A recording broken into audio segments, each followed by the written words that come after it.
Saudara, pihak kepolisian Polres Aceh Timur tangani 560 kasus di tahun 2018.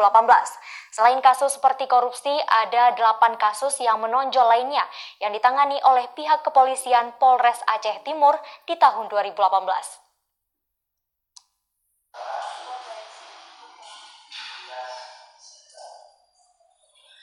Kapolres Aceh Timur, AKBP Wahyu Kuncoro, SIK MH mengatakan bahwa pihaknya pada tahun 2018 kemarin telah menangkap bermacam kasus pidana umum maupun pidana khusus.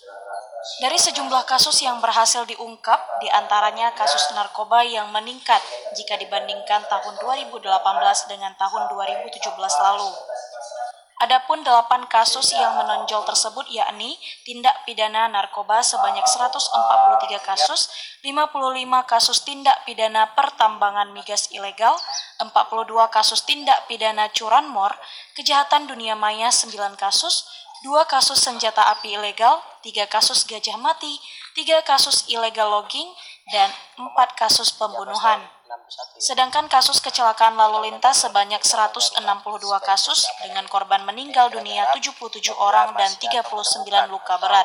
Dalam hal ini yang terjadi di Polres Aceh Timur, yang pertama kasus narkoba sebanyak 143 kasus.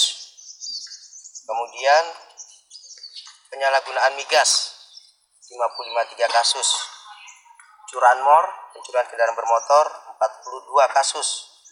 Cybercrime 9 kasus, korupsi 1 kasus. Ini kita split menjadi 4 tersangka ya, dengan menyelamatkan kerugian ke negara sebesar 1.300.000.000. Kapolres Aceh Timur AKBP Wahyu Kuncoro mengatakan, jika dibandingkan 2017 lalu, kasus kecelakaan lalu lintas ini meningkat sebanyak 58 kasus.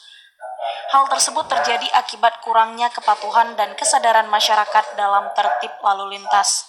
Dari Aceh Timur, Said Maulana, TVRI melaporkan.